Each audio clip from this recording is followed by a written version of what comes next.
Bismillahirrahmanirrahim. Assalamualaikum warahmatullahi wabarakatuh. Waalaikumsalam warahmatullahi Waalaikumsalam wabarakatuh. warahmatullahi wabarakatuh. Hamdan katsiran tayyiban mubarakan fih kama yuhibbu rabbuna wa yarda. Asyhadu an la ilaha illallah wahdahu la syarika lahu wa asyhadu anna Muhammadan abduhu wa rasuluh. Allahumma salli wa sallim wa karim wa barik ala asrafil anbiya'i wal mursalin. Syafi'ina wa maulana wa qudwatina wa imamina Muhammad wa ala alihi wa sahbihi wa man ittaba'ahum bi ihsanin ila yaumiddin amma ba'du. Alhamdulillah, syukurlah segala puji hanya milik Allah dan kita bersyukur atas semua nikmat yang telah Allah limpahkan untuk kita semua, nikmat yang seringkali kita lalai untuk mensyukurinya, nikmat yang Alhamdulillah hingga saat ini Allah masih memberikan kita usia dan juga kesehatan untuk uh, menjalani ibadah dan menjelang di hari raya Idul Kurban yang Alhamdulillah di 10 hari pertama menjadi hari-hari istimewa kita untuk memperbanyak ibadah dan amal soleh, dan salah satunya hadir dalam majelis ilmu menjadi satu keistiqomahan kita yang mudah-mudahan dengan hadir dalam majelis ilmu dan keistiqomahan kita menjadikan Allah ridha dan Allah cinta terhadap kita semua. Salat ring salam tentu senantiasa kita mohonkan kepada Allah agar tercurah kepada Nabi kita baginda Rasulullah alaihi salatu wassalam, juga untuk keluarga beliau dan para sahabat, dan juga mudah-mudahan kita termasuk umatnya yang mampu menjalankan sunnah-sunnah dari Nabi kita baginda Rasulullah. Amin amin ya Allah. Dan tentu dengan harapan kita akan mendapatkan syafaat dari beliau. Amin ya Allah ya Rabbal alamin. Jamaah yang bukan Allah, di pagi ini alhamdulillah kita kembali berjumpa dengan Ustaz Khairul Alam yang biasa membimbing kita untuk memahami Al-Quran Al-Karim. Tidak hanya membaca, tapi juga sungguh harus mengambil hikmah atau pemahaman terhadap ayat-ayat yang kita baca. Dan di pagi ini, insya Allah kita akan membahas sebuah surat yang sangat pendek, surat terpendek yang dalam Al-Quran Al-Karim kita mungkin sudah menghafalnya tentunya ya, dan biasa dibaca dalam surat-surat kita. Sebuah ayat yang sungguh pemaknaannya yang sangat luas. Kita menghadirkan satu kesyukuran atas semua nikmat yang telah Allah limpahkan. Sebuah ayat yang ditujukan oleh kepada Rasulullah SAW tentang nikmat yang sangat banyak itu Al-Kautsar, dan apa kaitannya Al-Kautsar dengan diri kita saat ini yang Alhamdulillah kita sebentar lagi akan menghadapi satu hari raya besar Islam, yaitu Hari Raya Kurban, yang insya Allah di tanggal 27 Mei ini, hari Rabu. Insya Allah mudah-mudahan Allah mampukan kita untuk melaksanakan ibadah agung eh, yang bagi sebagian orang tentu eh, berkurban dengan harta ini adalah bagian yang sungguh akan mendatangkan satu ridho Allah Subhanahu wa taala, sebuah pengabdian kepada Allah, sebuah wujud dari cinta kepada Allah dan Rasulnya, sebuah syariat yang sudah diteladani oleh Nabi Ibrahim alaihissalam. Kita mengambil hikmah-hikmah yang sudah dilakukan oleh Nabi kita Abul Anbiya wal Mursalin, yaitu Ibrahim alaihissalam bersama putranya Ismail alaihissalam. Dan sebagian kita kaum muslim saat ini alhamdulillah sudah berada di Mekah untuk menjalankan ibadah haji. Kita doakan mudah-mudahan Allah mudahkan perjalanan mereka dan juga ibadah mereka, dan tentu yang terbaik adalah meraih haji mabrur, nih haji yang mabrur. Dan mudah-mudahan doa ini menjadi doa untuk kita yang belum haji. Allah mudahkan juga untuk menyambut panggilan Allah labbaik Allahumma labbaik, yang Allah takdirkan kita insya Allah akan juga berada di tanah suci Mekah Madinah untuk melaksanakan ibadah haji dan juga berziarah ke makam Rasulullah SAW. Dan inilah sebuah tema tentang manusia kuat dalam surat Al-Kautsar yang insya Allah akan diurai oleh guru kita Ustaz Alam, karena ayat yang ayat-ayat pendek yang ada dalam surat Al-Kautsar inilah yang mudah makin menyadarkan kita tentang bagaimana pengabdian pengorbanan kita karena kenikmatan berasa syukur atas semua nikmat yang telah Allah limpahkan untuk kita. Alhamdulillah, Ustaz Khairul Anam sudah bersama kita. Assalamualaikum Ustaz. Waalaikumsalam warahmatullahi wabarakatuh. Alhamdulillah sehat selalu Ustaz. Alhamdulillah sehat. Baik Ustaz. Insya Allah kita bahas tentang surat Al-Kautsar Ustaz ya. Ya. Tentang kenikmatan agung yang surat ini kan seolah-olah hanya ditujukan kepada Nabi Muhammad SAW gitu ya. Padahal karena Al-Quran tentu untuk kita semua ya. Dan ini Ya. bagaimana kita mengkaitkan tentang Al-Kautsar yang Allah limpahkan untuk Nabi kita baginda Rasulullah dengan kaitannya kenikmatan yang kita rasakan hingga saat ini. Saya persilakan, tafadhal masykura. Oke. Assalamualaikum warahmatullahi wabarakatuh. Waalaikumsalam. Waalaikumsalam warahmatullahi wabarakatuh. A'udzu billahi minasyaitonir rajim. Bismillahirrahmanirrahim. Alhamdulillahi rabbil alamin. Allahumma shalli ala Muhammad wa ala ali Muhammad. Rabbana zalamna anfusana wa illam taghfir lana wa tarhamna lanakunanna minal khasirin. Rabbi shrah li sadri wa yassir li amri wahlul 'uqdatam min lisani yafqahu qawli. Amin amin ya rabbal alamin. Oke. Idul Adha sudah di depan mata ya. Dan sepakat bahwa di Indonesia ada satu ya, tanggal 27. Ya. Nah, sekarang gini, perayaan Idul Adha biasanya kan kita cenderung menjadi sebuah rutinitas buat kita semuanya, gitu ya. Apa sebenarnya pelajaran besar yang kita bisa ambil dari peringatan Idul Adha yang kita rayakan setiap tahun? Ya. Ternyata ada landasan fundamental gitu ya, ajaran fundamental yang diberikan oleh bapak para nabi. Siapa bapak para nabi itu? Nabi Ibrahim. Nabi Ibrahim. Nabi Ibrahim. Nah, oke. Nah, sebelum masuk ke dalam surat Al-Kautsar yang kita ingin kaji di hari ini gitu ya, saya pengen mengajak Bapak Ibu sekalian untuk melihat kembali ajaran fundamental yang dibawa oleh Nabi Ibrahim yang kita kenal dengan Bapak para Nabi. Bapak Tauhid yaitu melekat kepada Nabi Ibrahim. Nah, sejarahnya sebenarnya di mana sih tentang Nabi Ibrahim ini? Sejarahnya sebenarnya dimulai dari surat kedua di dalam Al-Quran. Surat Al-Baqarah ya. Silakan Bapak Ibu sekalian dibuka surat Al-Baqarah ayatnya 124.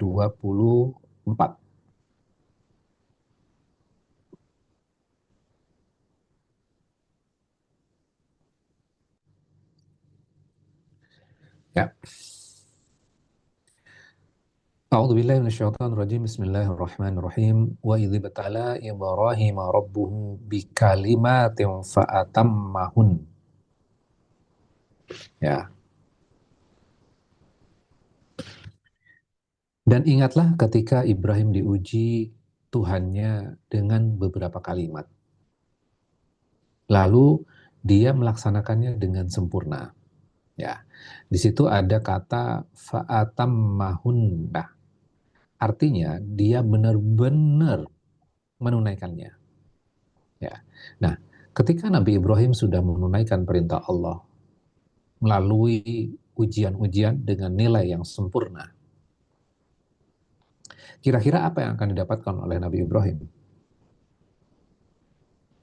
Kalau kita di sekolah ketika dites, ya menjawab soal-soal ujian dengan sempurna, maka kita akan mendapatkan apa? Nilai. Penghargaan. Nilai penghargaan. Setelah itu pasti mendapatkan upgrade ya. Jadi kalau setelah kelas 1 Naik level. naik kelas kita. Ya, kita akan naik kelas. Ketika selesai SMA, ujian kita nilainya bagus, maka kita lulus.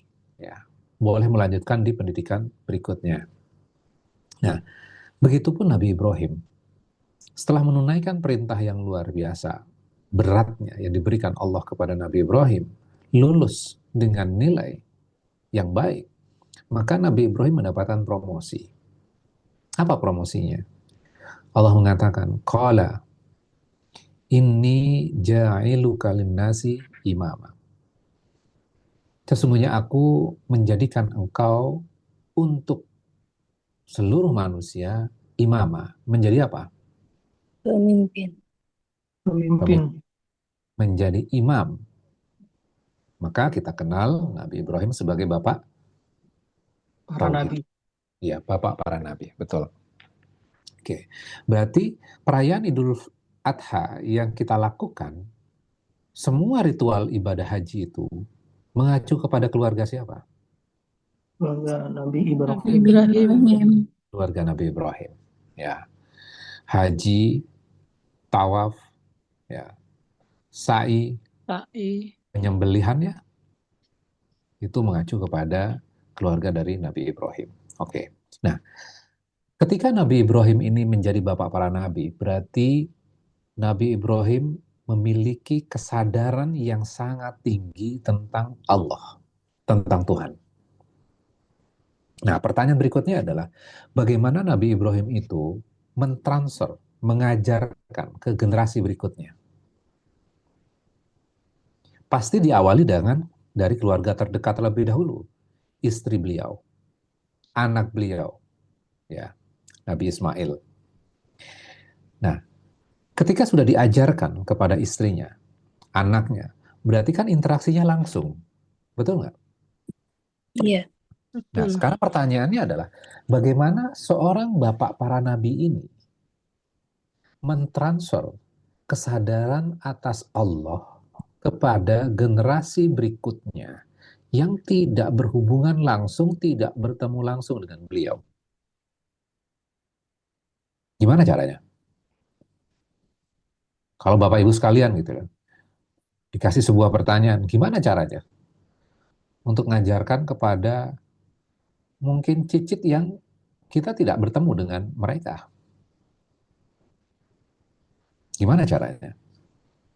Turun-temurun. Ya, turun-menurunnya gimana caranya? Seperti contoh. Dengan tulisan. Dengan tulisan? Oke. Sekarang kita lihat bagaimana sekarang Nabi Ibrahim mentransfer. Membuat Ka'bah ya. Buka 129. Ternyata diwujudkan dalam wujud doa. Oh iya, betul. Itu akan nyampe kepada generasi yang belum pernah ketemu. Yuk kita baca 129. Rabbana wab'ats fihim rasulam minhum. Ya Tuhan kami, ya Allah, utuslah seorang rasul untuk mereka, minhum, dari golongan mereka. Ini wujud doanya. Ya. Jadi supaya nyampe pada generasi berikutnya, Nabi Ibrahim menengadahkan tangannya dengan berdoa, Rabbana wa ba'ats fihim rasulam minhum. Ya. Oke. Sekarang kita lihat kecerdasan dari Nabi Ibrahim. Gimana, tapi tata caranya gimana sih supaya bisa mengenal Allah, tahu tentang Allah, apa yang Allah mau, apa yang Allah nggak mau. Lihat bagian setelahnya. Yatlu alaihim ayatika.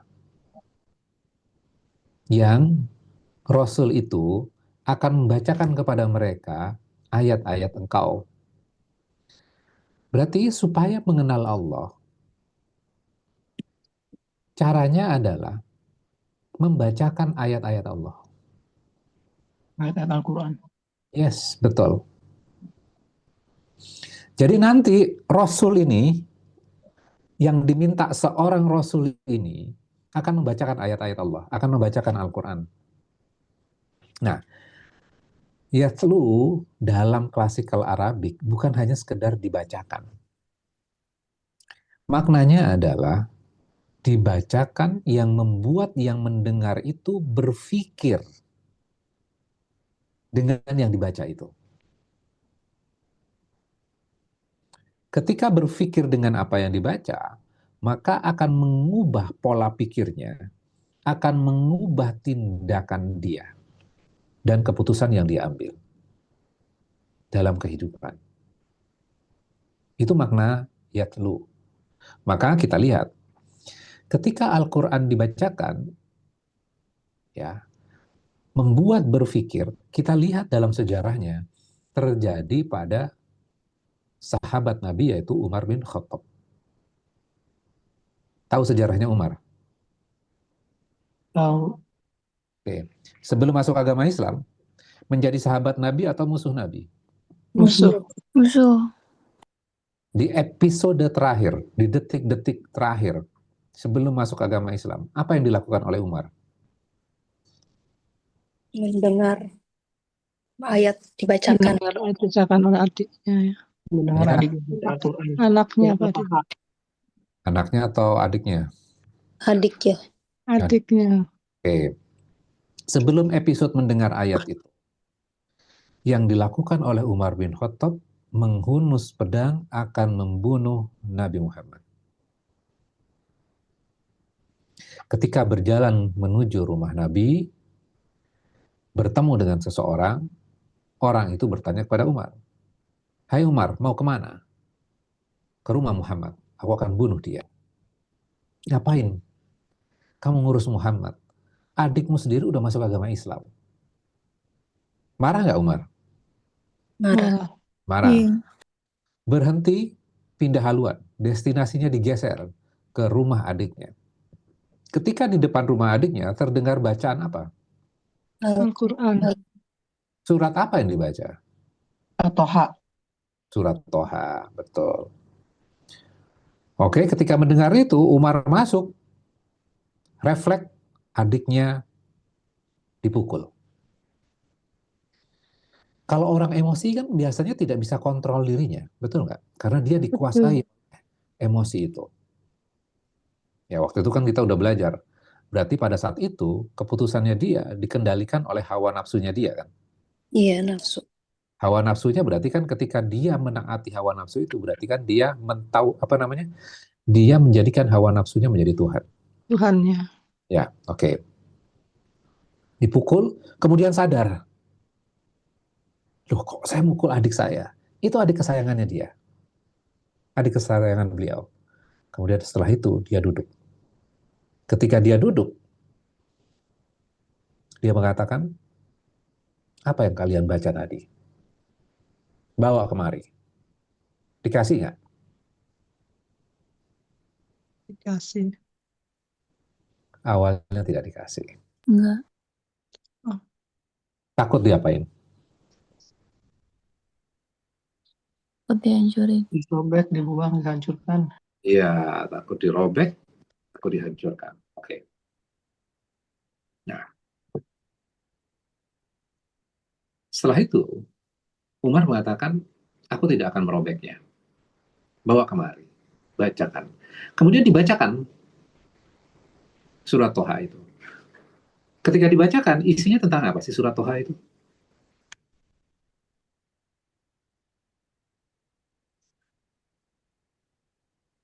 Ada yang tahu nggak surat Toha isinya apa?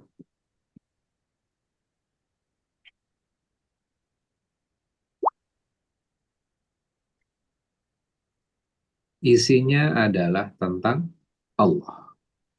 Nanti silakan dibuka ya, surat Toha. Isinya tentang Allah. Kemudian ketika dibacakan itu, Umar berpikir dengan ayat yang dibaca itu. Akhirnya dia mengenal Tuhannya. Ketika dia mengenal Tuhannya, pola pikirnya berubah. Keputusannya juga berubah. Yang awalnya tadinya adalah pengen membunuh Muhammad, setelah dia mendengarkan Al-Quran, dia berpikir dengan ayat-ayat itu, dia mengenal Tuhannya, kemudian dia memutuskan ingin masuk agama Islam. Jadi bukan hal yang supranatural ya, tapi dia berpikir. Akhirnya dia pergi ke rumah Rasulullah, minta kepada Rasul untuk membimbing masuk agama Islam. Nah, balik lagi, yatlu artinya apa tadi?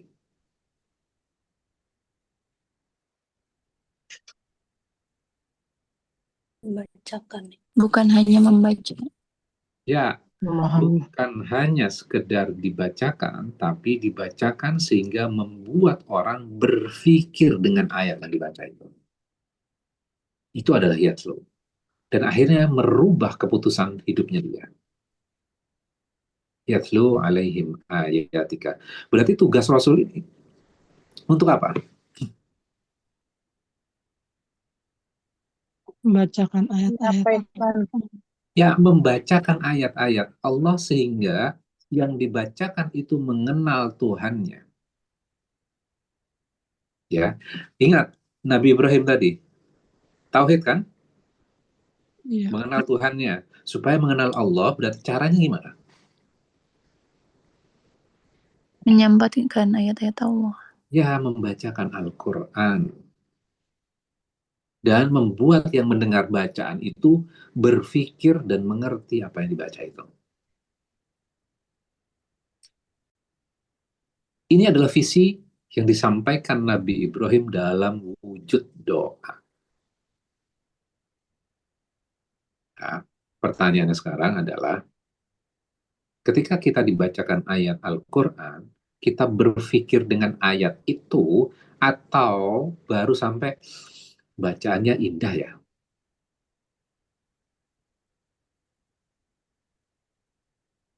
Kira-kira yang mana kita? Berpikir.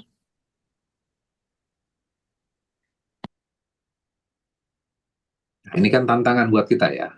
Jadi bukan hanya sekedar mengagumi suara, tapi sudah harus masuk level yatslu, ya, berpikir Memahami, dengan ayat itu. Oke. belajar.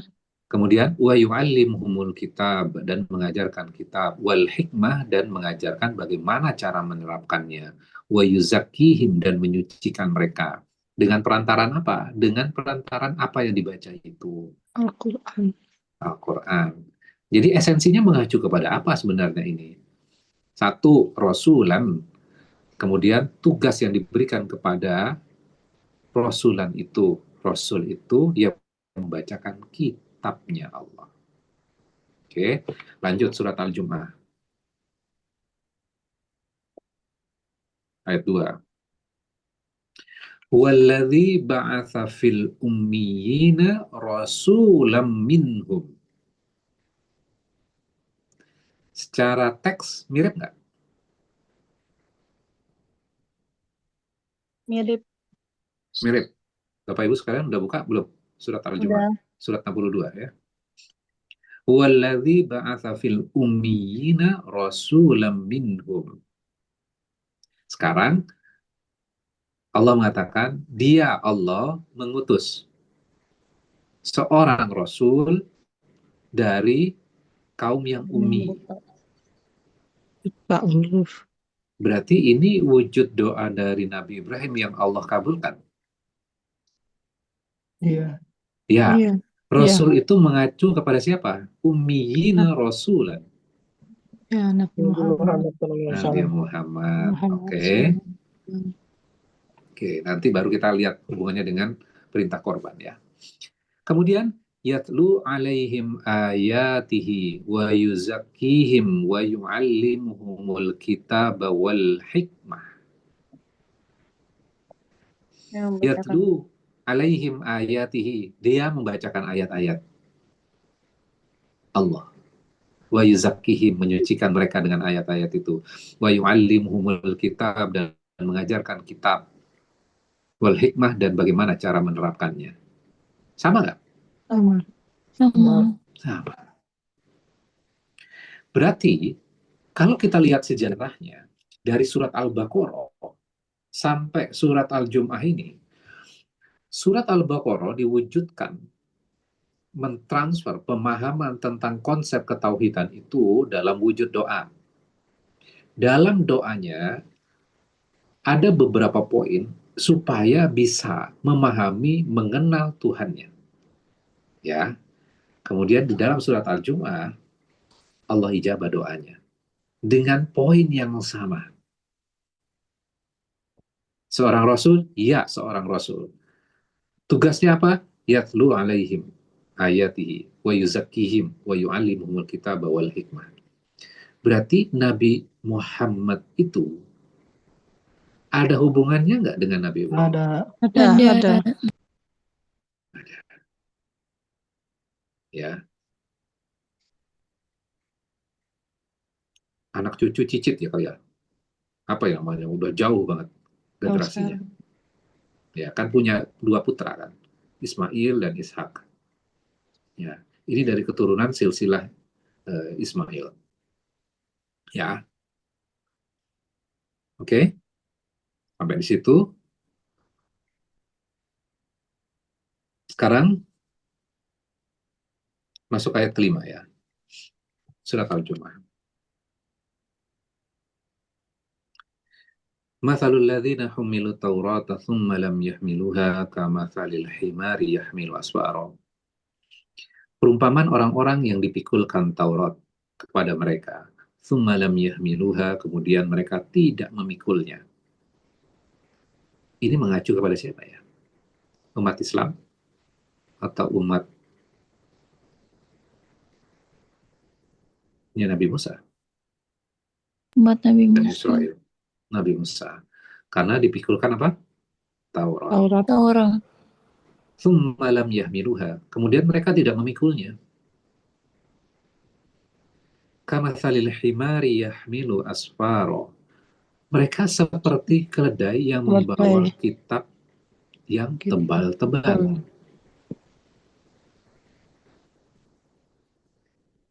Seperti keledai yang membawa kitab yang tebal-tebal. Nah, sekarang menarik nih.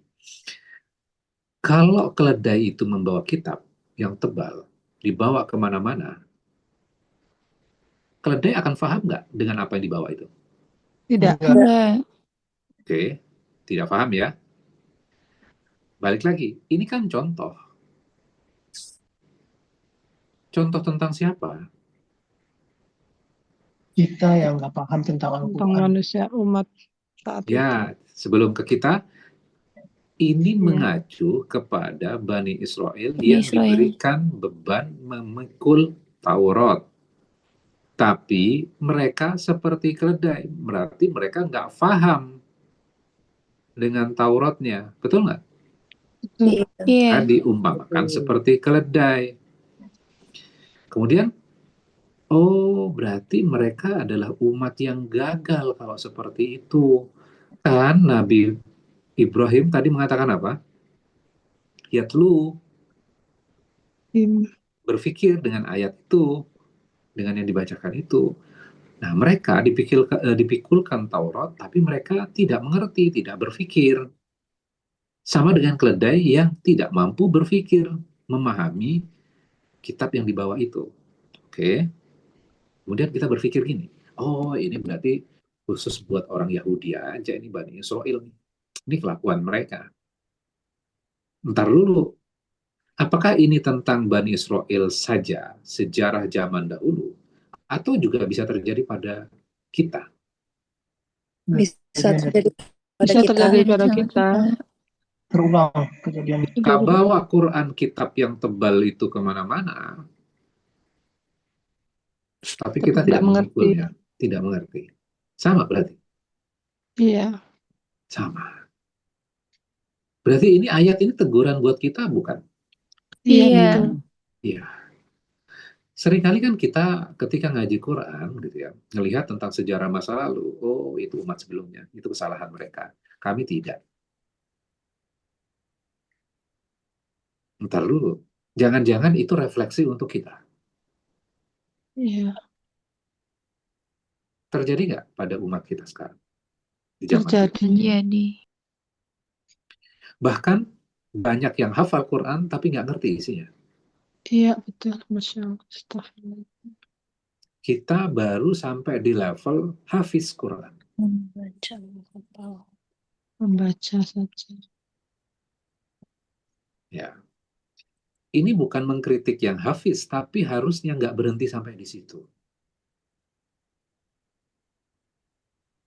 Ya, karena Quran itu bukan hanya sekedar voice, bukan sekedar suara, tapi yatlu dibacakan yang membuat kita berpikir dengan ayat-ayat yang dibaca itu. Mafhum. Ya, oke. Oke. Ini adalah visi yang dimiliki oleh Nabi Ibrahim. Masuk sekarang Al-Kautsar. Al-Kautsar ini hanya terdiri dari 3 ayat. Pendek isinya. Inna a'tayna kal kautsar fasolli li rabbika wanhar inna syani'aka huwal Maksudnya abtar. karakter. Dan yang menarik adalah sebenarnya asbabnya, historical konteks dari surat ini. Rasulullah itu punya putra laki-laki. Ya, putra laki-laki ini buat orang Arab zaman dahulu, bahkan zaman sekarang, itu kan sangat berharga. Yang namanya anak laki-laki, betul nggak? Iya. Iya. Di zaman Rasulullah, kalau kita lihat beberapa redaksi memang berbeda gitu ya. Putra yang meninggal ini namanya adalah Ibrahim. Ya. Kenapa diberikan nama Ibrahim? Untuk mengingat kakek moyangnya, ya, meninggal dunia. Ketika meninggal dunia, kesedihan ada di keluarga beliau.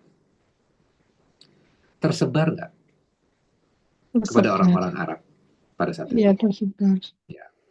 Kira-kira respon orang Arab ketika mendengar Rasulullah kehilangan putra laki-lakinya, mereka akan turut berduka cita atau mereka senang? Senang. Mereka senang Mereka senang. meremehkan. Ya. Bahkan paman beliau sendiri yang harusnya menjadi orang terdekat yang menghibur Rasulullah malah bergembira dengan jingkrak dengan mengatakan Batara Muhammad, terputus keturunan Muhammad. Nggak akan ada yang melanjutkan keturunan Muhammad itu. Oke. Ketika misalnya mendapatkan hinaan seperti ini, pertanyaan gini, ketika dihina oleh orang yang tidak dekat dengan kita nggak kenal sama dia, menghina kita. Sakitnya sama nggak dengan orang yang menghina kita, tapi dia orang dekat, bahkan keluarga sendiri? Beda. Iya. Beda. Ngeselin yang mana? Yang dekat. Yang dekat, yang dekat. kenal. Yang dekat, yang kenal. Oke. Kebayang nggak perasaan Rasulullah? Iya. Paman beliau sendiri, Iya. saudara ayahnya, Abdullah. Abu Lahab adalah paman beliau. Yang pada waktu Nabi Muhammad kecil, sangat sayang kepada Nabi. Abu Lahab berubah ketika Nabi Muhammad mengklaim sebagai Nabi dan Rasul. Membenci. Dan ujungnya menghina Rasulullah dengan mengatakan Batara Muhammad. Padahal itu adalah ponakannya sendiri. Nah, bayangkan ketika misalnya kita dihina, diremehkan, Sedih. respon kita apa biasanya? Sedih, marah. Sedih, marah? Pengen balas dendam? Ya kan? Iya. Ternyata, nanti kita akan sampai pada kesimpulan ini. Ternyata, orang lemah itu akan sibuk untuk balas dendam. Tapi orang kuat itu akan sibuk untuk bersujud. Oke, sekarang kita masuk ke dalam ayatnya. Nah, oke. Ketika Rasulullah ditimpa dengan kesedihan, duka, Rasulullah juga bersedih. Karena Rasulullah juga manusia ya. Beliau bukan malaikat. Beliau adalah manusia yang mulia. Jadi ada rasa sedihnya. Ketika rasa sedih ini, harapan kita turun ayat tentang sabar atau bersyukur. Tentang sabar.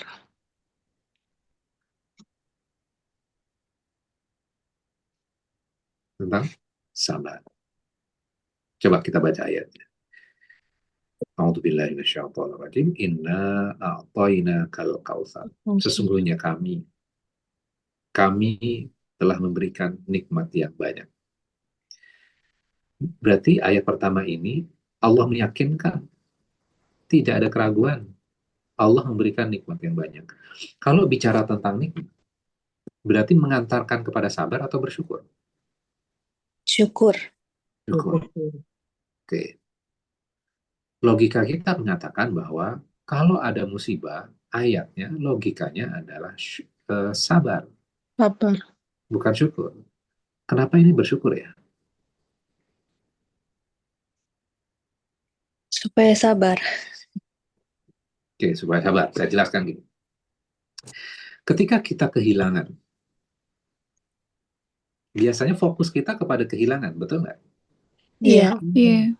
Dan kita melupakan nikmat yang lain yang masih melekat Banyak. pada diri kita. Akhirnya kita terus bersedih kan dengan itu. Iya. Ketika terus bersedih, akhirnya sulit nggak untuk bersabar? Sulit. Sulit. Sulit, karena kita melupakan nikmat yang lain itu. Dan nikmat yang lain itu masih banyak. Tapi memori kita, pikiran kita terhadap kepada kehilangan ini. Ya, terjadi pada diri kita juga nggak? Iya. Kita Iya. bersedih itu. Ya, karena kita fokus kepada yang hilang. Bukan Iya. fokus kepada nikmat yang lain yang masih banyak yang sudah Allah berikan pada kita. Iya. Maka Allah menghibur Nabi bukan dengan sabar, tapi mengingatkan, hey Rasulullah, nikmat yang aku berikan kepada itu Banyak. banyak. Ya, saya pakai istilah Jawa itu ya, aksennya. Banyak. Karena ternyata kalau kita belajar bahasa Jawa, akeh itu kan banyak ya. Iya. Tapi kalau wakeh ternyata itu beda. Oke, lebih banyak Banyak lagi. banget. Banyak Banyak banget. banget. Maka kalau Kautsar itu nikmat yang banyak. Sangat banyak. Rasul diingatkan, nikmat yang sudah diberikan kepadamu. Sudah diberikan loh bahasanya. Bentuknya adalah past tense, fi'il madhi. Sudah. Berarti yang masih menempel pada Nabi itu banyak. Nah, ketika kesedihan, biasanya fokus kita kepada kehilangan dan melupakan nikmat yang banyak, Allah mengingatkan, hey, ini nikmat yang banyak masih ada loh yang aku berikan kepadamu. Akhirnya apa? Oh iya, nikmat itu masih banyak ya yang bersama saya, yang sudah diberikan Allah kepada kita. Kemudian akhirnya apa? Bersyukur. Ketika kita bersyukur, alhamdulillah nikmat yang masih banyak yang Allah berikan kepada saya. Nggak apa-apa berarti. Hidup masih baik-baik saja. Akhirnya ketika sudah bersyukur, dia akan lebih rilis, dia akan lebih tenang, sehingga memudahkan dirinya untuk bersabar.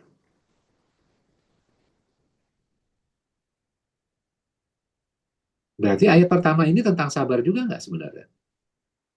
Iya. Iya. Ya, Iya. lewat jalur syukur. Iya. Oke, dah, ayat pertama. Saya tidak akan jelaskan Kautsar karena banyak tafsir menjelaskan tentang Kautsar ini telaga di surga, kemudian macam-macam tuh, ya.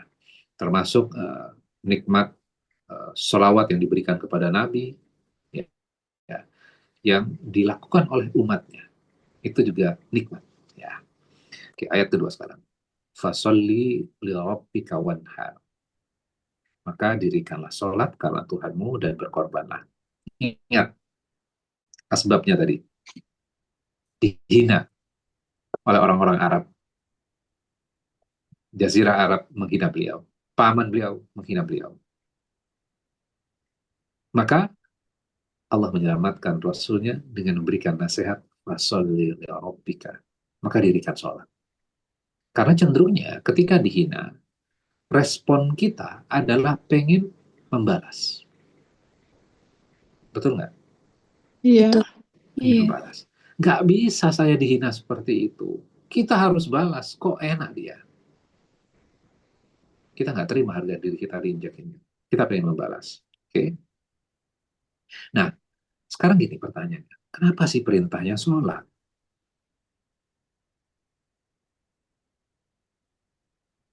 Kenapa? Berserah, berdoa. Oke, berserah berdoa. Oke, pelan-pelan. Untuk menuju ke sana. Ketika kita dihina, ketika kita direndahkan, ketika kita dilecehkan, ketika kita tidak dianggap, ketika kita dijatuhkan, yang terluka itu bagian fisik atau hati kita? Hati. Hati. Hati. Kita. Oke. Ketika hati yang terluka ini memberikan respon terhadap trigger, biasanya responnya benar atau salah? Salah. Salah. Ingin membalas. Karena Salah. hatinya sedang terluka. Nggak Iya. normal dia. Ya. Dia bisa gelap mata. Betul? Iya. Oke.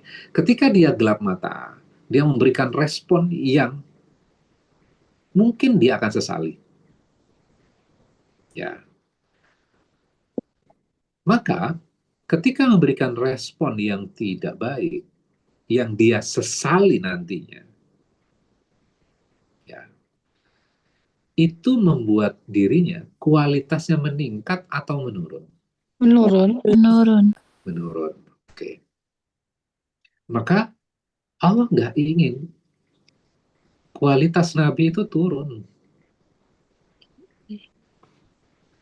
Supaya kualitasnya meningkat dengan trigger dihina itu, caranya seperti apa? Fasolli li rabbika. Maka dirikan sholat untuk Tuhanmu. Iya. Serah diri. Sholat itu apa sebenarnya? Kan hatinya sedang terluka, betul nggak? Iya. Ketika hati yang terluka ini datang kepada Allah, kemudian mengadukan luka hati itu, ya Allah, aku luka ya Allah. Aku dihina ya Allah. Datang sholat, diobati oleh Allah nggak? Ditenangkan oleh Obat. Allah nggak? Ditenangkan. Iya. Kesabaran. Maka kenapa setelah sholat, kita lebih tenang? Karena hati itu connect kembali dengan penciptanya. Maka penyembuhan itu sudah dilakukan. Kan yang luka hatimu, kamu datang kepada aku dengan hati yang luka itu, aku sembuhkan lukamu. Makanya, walaupun omongan orang itu tetap ada, terngiang-ngiang pada diri kita jauh lebih tenang. Iya.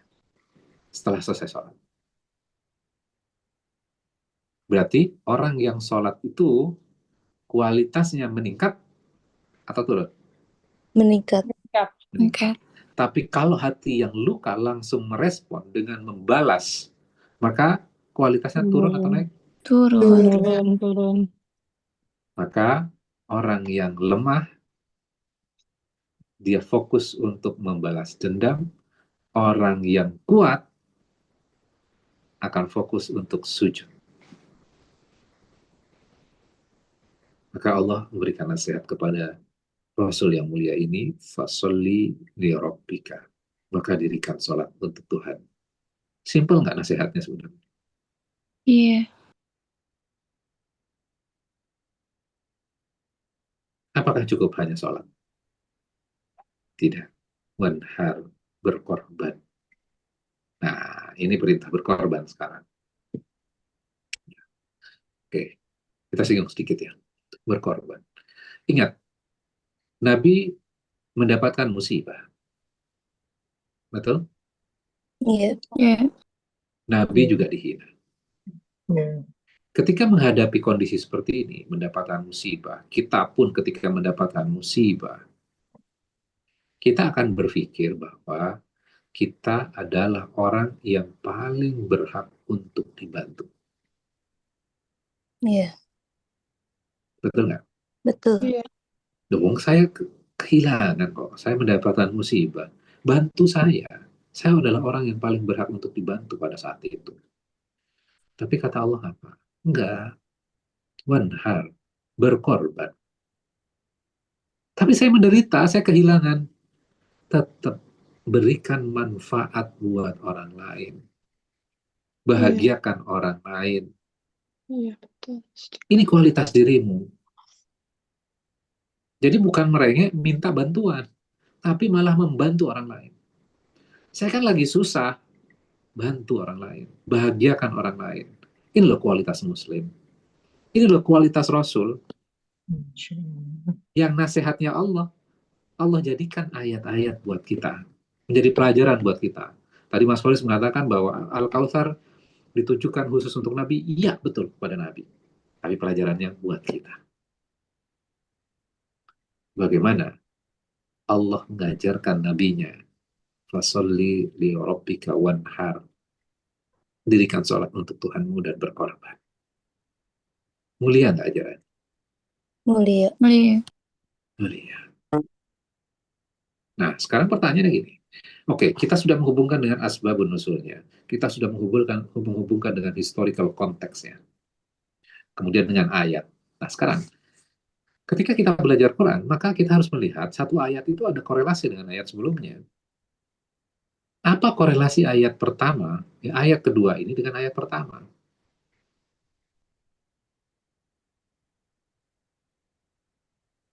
Sholat itu wujud apa sih? Berkorban itu wujud apa? Ayat Syukur. pertama tentang apa? Bersyukur. Bersyukur. Bersyukur. Apa hubungannya sholat? Apa hubungannya berkorban dengan syukur?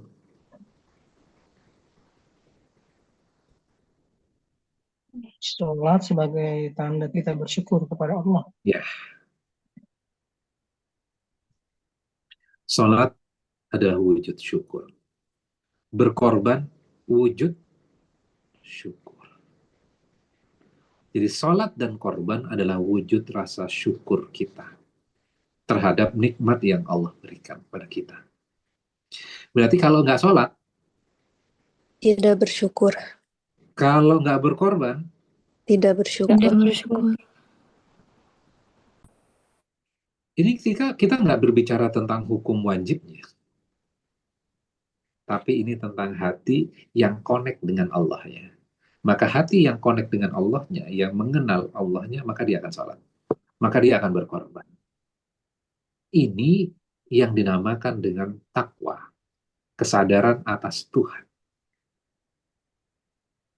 Berarti benar nggak yang diajarkan oleh Nabi Ibrahim dalam wujud doa itu? Supaya mengenal Tuhannya, berarti kita belajar Qur'annya. Benar.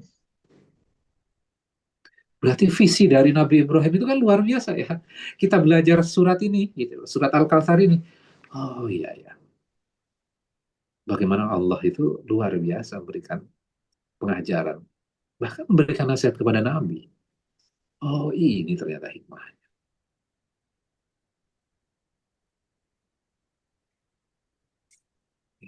Terus kalau kita sudah membahagiakan orang lain.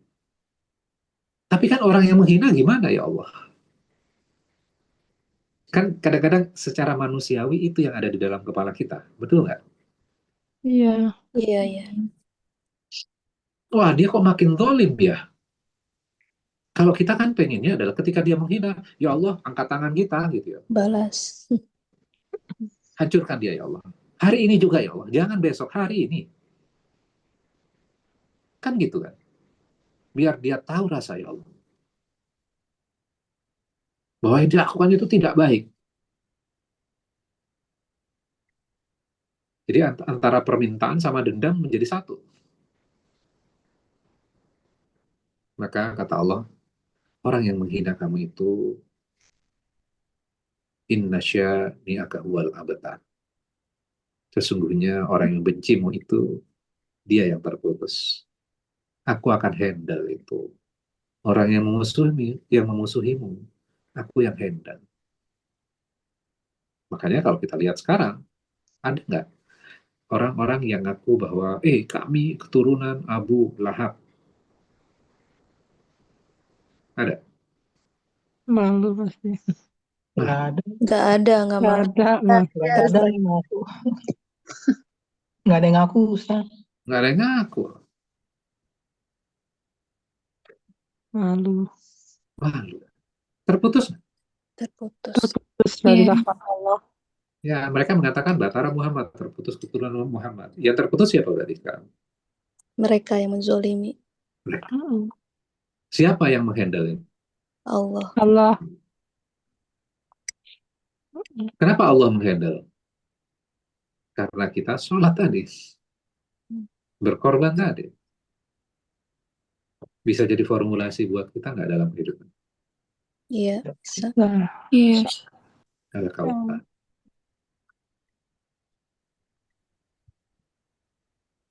Oke, cukup sampai di sini. Jadi mendekati Idul Adha, untuk wujud rasa syukur kita berkorban. Tapi saya lagi susah. Hartanya masih ada kan, Mas Yan? Masih korban sebagai wujud rasa syukur kita. Kira-kira itu. Saya kembalikan, mohon maaf kalau ada yang kurang berkenan. Wabillahi taufiq wal hidayah. Wassalamualaikum warahmatullahi wabarakatuh. Waalaikumsalam warahmatullahi wabarakatuh.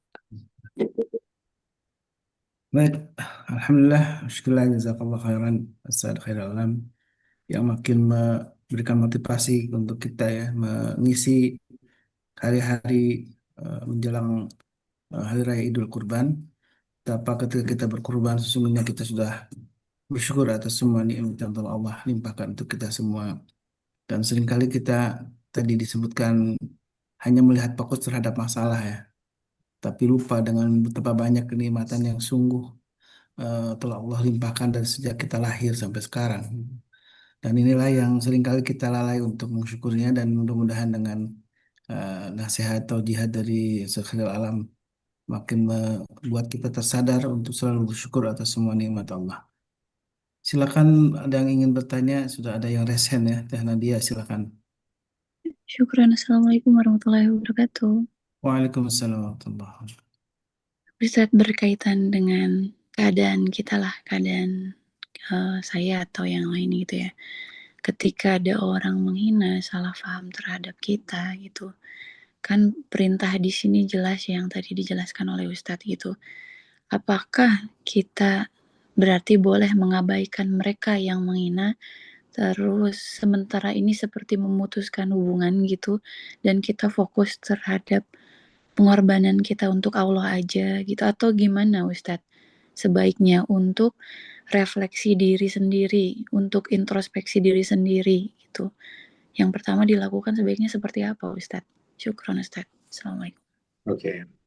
Namanya orang hidup pasti ada momen kita direndahkan, ya, dilecehkan, tidak dianggap. Ya. Maka setelah kita belajar surat Al-Kautsar, kita jadi, oh ternyata solusinya adalah fasolli li rabbika wanhar. Sholatlah untuk Tuhanmu, dan ditekankan tuh, li rabbika, sholat untuk Tuhan. Ya, sholat untuk Tuhanmu. Jadi fokusnya tuh, sholatnya itu untuk Allah. Nah, tapi gimana caranya ya terhadap orang yang menghina ini? Masa sih kita nggak boleh merespon? Boleh. Tapi setelah apa? Setelah tenang. Setelah sholat. Salah. Setelah sholat. Kalau sholat, hatinya tenang nggak tadi? Tenang. Hatinya tenang. Ketika hati tenang, ngerespon tadi orang yang menghina, kualitasnya akan berbeda nggak? Beda. Beda. Jadi boleh merespon? Boleh. Tapi nggak pada saat kita emosi. Nggak ketika saat luka hati kita itu lagi tinggi-tingginya. Karena kalau kita langsung merespon pada saat itu, maka bisa jadi akan lebih rumit. Pernah nggak mengalami langsung merespon, kita pengen menyadarkan orang, tapi malah makin meruncing? Iya, pernah. Iya. Maka sholat. Kelihatannya kan, wah, kita diem, berarti dia nanti akan berasumsi dia akan menang. Tuh. Ingat, hati luka, perbaikan kualitas dirinya adalah kepada Allah. Gitu. Ya. Setelah itu baru kita bisa meresponnya dengan kualitas yang lebih baik. Kira-kira itu. Artinya kalau orangnya menjaga jarak, kita biarkan berarti ya, Ustaz? Nggak Iya, perlu nggak apa-apa. di gimana-gimana gitu ya? Iya. Kita kan jadi biasa aja. Iya. Dan bukan artinya memutus tali silaturahmi kan Ustaz ya? Iya. Baik, silakan yang lain barangkali ada yang ingin juga ditanyakan eh, berkaitan dengan tadi pembahasan surat Al-Kautsar ini. Dan kalau menurut para ulama saja tentang Al-Abtar ini kan Rasulullah dituduh setelah eh, putranya meninggal gitu ya. Eh, Tidak lagi punya keturunan gitu ya.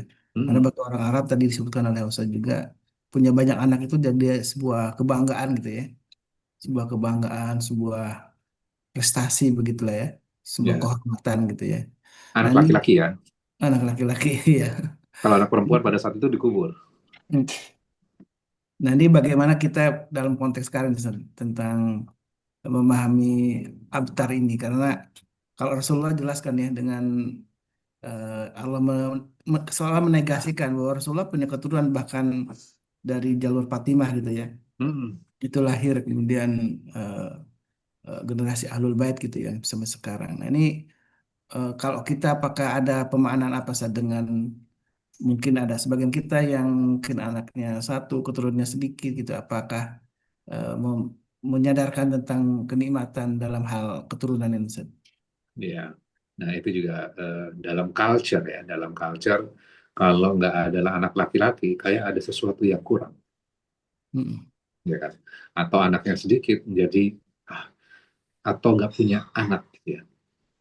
Kita berpikir, oh, saya nggak mendapatkan kenikmatan, ya. Ada yang kurang dalam hidup kita, gitu ya. Ingat ayat pertama, Inna a'tayna kal kautsar. Setiap manusia itu pasti sudah diberikan nikmat yang banyak. Ya, kita sedih, kita kecewa itu bukan bukan karena kita nggak mendapatkan nikmat, tapi kesadaran atas nikmat Allah yang diberikan kepada kita itu yang nggak ada. Makanya ayat pertama itu sebenarnya mengingatkan kita, menyadarkan kita bahwa nikmat yang diberikan itu banyak. Masalahnya kan kesadaran atas nikmatnya yang nggak ada. Bukan nikmatnya yang nggak ada loh. Banyak kan orang yang kaya, tapi dia merasa hidupnya kurang. Orang lain yang tidak ada dalam kehidupannya dia, gitu loh, ngelihat, oh dia nikmatnya banyak, dia pasti bahagia dong. Dianya sendiri tidak bahagia. Kenapa? Karena kesadaran atas nikmat itu yang nggak ada. Oh kita lagi hidupnya nggak mewah kok, gitu ya. Orang yang kaya itu pengennya hidupnya tenang loh.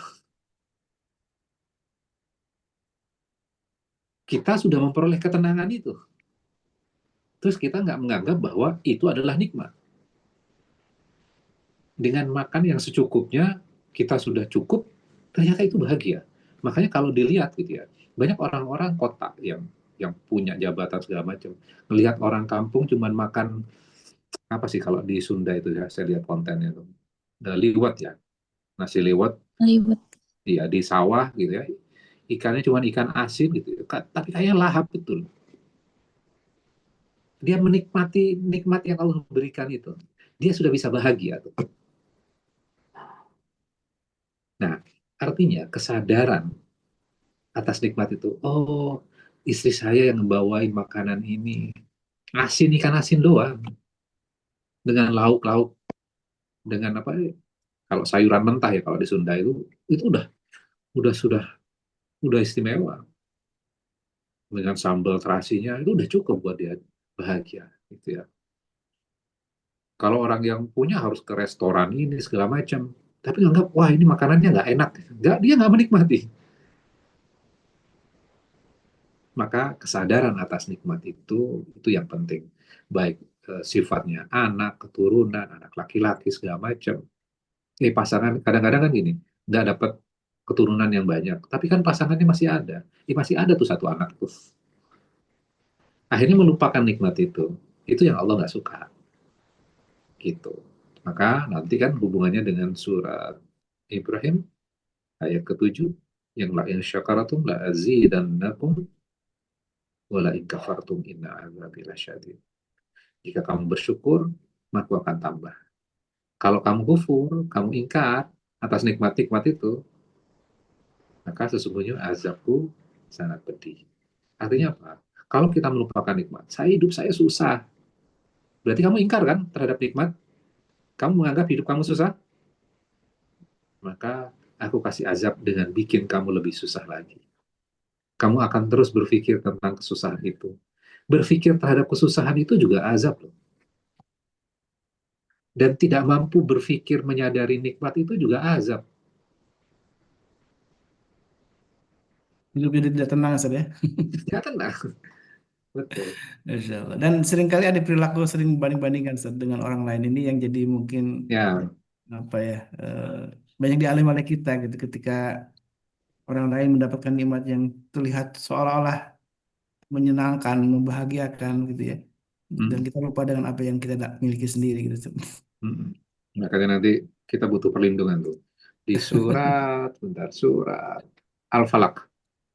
Min syarri hasidin idza hasad. Dari kejahatan orang yang hasad apabila dia benar-benar hasad. Itu kan orang lain, jangan-jangan kita juga hasad. Membandingkan, apalagi dengan sosial media ya. Dengan sosial Iya. media kita gampang sekali melihat kehidupan orang lain. Kok dia lebih bahagia ya? Kok dia lebih mesra dengan pasangannya ya? Kok dia menikmati dengan anak-anaknya ya? Anaknya berprestasi ya. Sosial media. Jadi hati-hati. Kalau kita Iya. tidak bisa mengontrol hati kita, kita bisa jadi hamba yang nggak bersyukur. Hanya melihat Allah memberikan nikmat kepada orang lain, tidak pada dirinya. Itu yang bahaya. Baik, mungkin satu lagi Ustaz, ada dari Bu Meli ya, Pamulang. Silakan Bu Meli, sudah resen. Ya, Assalamualaikum warahmatullahi wabarakatuh. Waalaikumsalam Waalaikumsalam. warahmatullahi Ya, wabarakatuh. Ustadz, izin bertanya. Ada kalanya kita juga saat ada teman atau saudara yang sedang kesusahan, kita juga memberikan nasihat gitu atau membesarkan hatinya gitu, menemaninya. Nah, tapi terkadang mereka itu selalu beberapa mereka itu berkata, kamu sih nggak ngerasain, aku tuh merasakannya, aku tuh gini. Nah, eh, kadang-kadang juga, maaf agak berisik. Kadang-kadang juga ada rasa bukan sungkan ya, coba. Iya sih, mereka merasa yang merasakannya. Saya lagi posisi yang bisa menasehati gitu. Nah, itu baiknya gimana sih Ustadz yang bijaksananya menyampaikan itu ke mereka supaya mereka atau mungkin saat mereka berkata cuma karena aku yang merasakannya, mereka yang menasehati tidak merasakannya. Seperti itu Ustadz. Jazakallah khair. Ya. Nah, tugas kita sebenarnya apa? Bentar. Di surat Al-Asr. Wal asr. Innal insana lafi khusr. Demi waktu, demi masa. Sesungguhnya manusia itu benar-benar berada dalam kerugian. Jadi ayat ini, surat ini mengatakan semua manusia dalam kerugian. Nggak ada satupun yang tidak ada pada posisi kerugian itu. Jadi ini kalimatnya luar biasa. Tidak ada yang benar-benar tidak berada pada kerugian ini. Kemudian baru dinegasikan. Illa, kecuali. Illalladzina amanu. Kecuali orang-orang beriman. Apakah beriman saja? Enggak. Wa amilus solihat. Dan beramal soleh. Oke. Wa tawassaw bil haq. Dan saling memberikan nasihat dalam kebenaran. Yang ibu lakukan, memberikan nasihat dalam kebenaran. Ya. Wa tawassaw bis sabr. Dan memberikan wasiat, nasihat tentang kesabaran. Nah, tapi dalam case realnya, seringkali kan ketika kita memberikan nasihat, kamu sih nggak ngerasain. Ya, apalagi nasihat itu diberikan anak kepada orang tua. Menganggap bahwa kamu kan anak kemarin sore. Ya, sehingga pada momen itu sebenarnya apa yang diperlukan? Kadang orang seperti itu kan pengennya didengar aja. Betul nggak? Iya, betul. Ya, maka didengarkan, ya sesekali diselipkan nasihat. Gitu. Kadang-kadang kan gini ya, ketika orang curhat sama kita, kan kita langsung pengen memberikan nasihat gitu ya. Harusnya gini-gini. Kadang-kadang kita perlu menahan diri juga gitu ya. Jadi kemudian nanti ya pelan-pelan aja. Gitu. Oke, cukup ya? Udah. Baik, Mungkin Ustaz. ya. Jazakallah khair. Baik, alhamdulillah. Syukurlah jazakallah khairan. Ustaz Khairul Alam. Mudah-mudahan nasihat yang tadi diberikan dengan mengambil hikmah yang kita dapatkan dari surat Al-Kautsar ini menjadikan kita makin bersyukur kepada Allah Subhanahu wa taala. Betapa orang yang bersyukur adalah orang-orang yang tadi bersalat kepada Allah, akan bersujud ke hadapan Allah, dan mereka yang sesungguhnya orang yang kuat gitu ya. Dan wanhar, dan disebutkan berkorban lah gitu ya. Karena orang yang bisa berbagi dengan sesama, memberikan hartanya salah satunya kepada orang lain, adalah orang yang sungguh, orang yang kaya, orang yang kuat, orang yang merasakan kebahagiaan dengan nikmat yang telah Allah limpahkan untuk kita semua. Baik, alhamdulillah. Baik jamaah yang Allah, mari kita tutup dengan doa kafaratul majlis. Subhanakallahumma wa bihamdika asyhadu an la ilaha illa anta astaghfiruka wa atubu ilaik. Alhamdulillah. Adana wa yakum. Assalamualaikum warahmatullahi wabarakatuh. Waalaikumsalam. Waalaikumsalam warahmatullahi wabarakatuh. اللهم ارحمنا بالقرآن واجعله لنا إماما ونورا وهدى ورحمة. اللهم ذكرنا منه ما نسينا وعلمنا منه ما جهلنا وارزقنا تلاوته آناء الليل وأطراف النهار واجعله لنا حجة يا رب العالمين.